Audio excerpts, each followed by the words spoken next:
10 сынып геометрия пәні номер 1 сабақ. Сабақтың тақырыбы үшбұрыштарды шешу. Сіздерге қойылған мақсат үшбұрыштарды шешу теоремасына сүйене отырып, берілген тапсырмаларды орындау, үшбұрыштарды шешудің формуласын қолдану арқылы есептер шығару. Жетістік критериялары. Үшбұрыштарды шешу теоремасына сүйене отырып берілген тапсырмаларды орындайды. Үшбұрыштарды шешудің формуласын қолдану арқылы есептер шығарады. Бұл бізде өткен сабақта қайталау болғандықтан, ең бірінші біз математикалық диктант алайық. Өткен материалды еске түсіру және қайталау. Сіздер берілген сұрақты жазбай, тек қана көріп отырғаныңыздай көп нүктелер берілген. Сол көп нүктелердің орнына қойылатын сөзді ғана дәптерлеріңізге жазып өтсеңіздер болады. Бірінші сұрақ. Үшбұрыштың биіктігінің қиылысу нүктесі. Жауабын жазасыздар тек қана. Нүктесі ол не?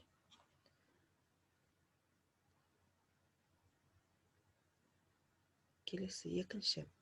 Егер синус беріліп тұрса, онда косинусты осындай формуласы арқылы есептейміз. Ол қандай формуласы? Соны жазасыздар. Келесі үшінші. Альфа үлкен беттадан болса, онда тангенс үлкен тангенс неден? Бұл жерде қандай бұрыштар тұрады, соны жазасыздар. Келесі төртінші. Үшбұрыштың қабырғаларының бұрыштарының синустарына болады. Көріп тұрғандарыңыздай көк нүктенің орнына сәйкесінше сөздерді қойып жазасыздар. Бесінші. Үшбұрыштың үлкен қабырғасына қарсы қандай бұрыш жатады? Үлкен бұрышына қарсы қандай қабырға жатады? Осы жердегі көк нүктелердің орнына жауабын жазып қана өтесіздер. Келесі алтыншы. Егер косинустың мәні теріс болса, онда үшбұрыш қандай болады? Көк нүктенің орнына бірақ сөз, бір ғана сөзді ғана жазасыздар. Соңғысы. Егер косинустың мәні 0-ге тең болған жағдайда, онда үшбұрыш қандай болады? Үшбұрыштың жолы қандай болады? Соны жазасыздар.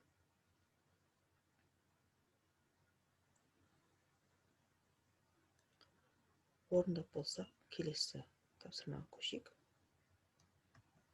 Келесі тапсырма ол бізде 3 есеп. Бірінші есеп қай теңдік дұрыс? Соны белгілейсіздер, қайсысы дұрыс. Екінші. Косинус 3-тен 1-ге тең бұрыш салыңдар. Бұл жерде сурет саласыздар. Келесі бұрыш ABC. Үшбұрыш ABC бұрыш С тең 90 градус, ал AB 10, синус А бұрышы 5-тен 3-ге тең болса, онда А-сыны табасыздар. Есепті дәптерлеріңізге көшіріп, бірінші тек қана жауабын жазасыздар, ал екіншісінде сурет саласыздар, үшіншісінде суретін салып, және оның есептеп шығарасыздар. А-сыны табу керексіздер. Дәптерімізге жазып, есептейік.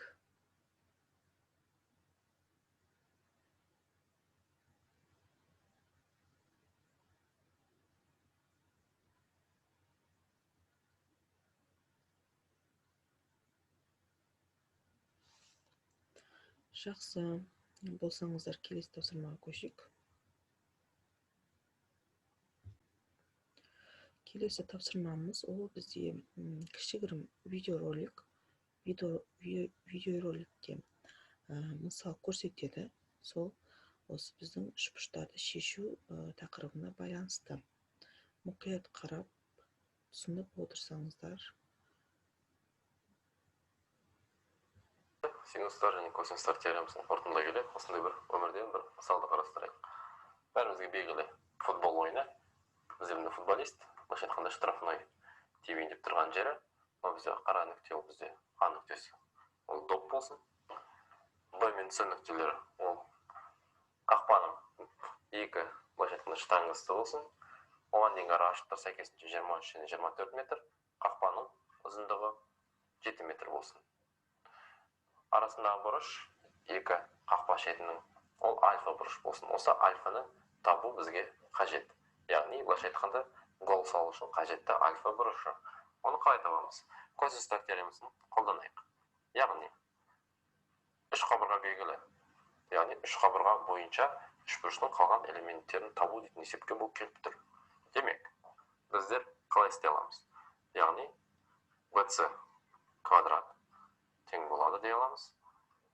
Себебі ол альфа бұрышына қарама-қарсы жатыр. ab квадрат қосылған ac квадрат азайтылған 2ab көбейтілген ac көбейтілген қарама-қарсы жатқан бұрыш bc-ға, яғни bc-ға ол альфа болады. Мына жақта косинус альфа екен. Осыдан косинус альфаны табатын болсақ, ол бізде тең болады ab квадрат қосылған ac квадрат азайтылған bc квадрат бөлінген 2ab көбейтілген ac екен. Енді мәндерді орнына қоятын болсақ, косинус альфа ол тең болады. ab бізде 23 метр, оның квадраты қосылған ac 24 метр, соның квадраты азайтылған 7 метрдің квадраты бөлінген 2 көбейту 23 көбейтілген 24. Енді осыдан альфаны табатын болсаңдар, калькулятормен біздер алдын ала есептеп қойдық. Альфа бізде шамамен 16 градус 57 минутқа тең екен. Яғни градус естеріңе түсіріп кетейік. Біреулерің білесіңдер, біреулерің білмейсіңдер.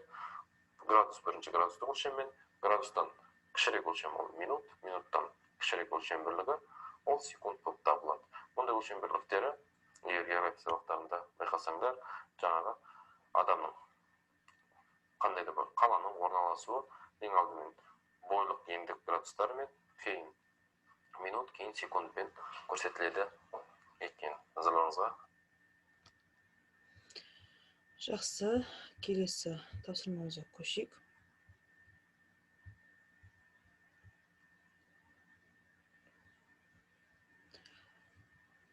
Келесі тапсырмамыз ол бізде есептер шығару.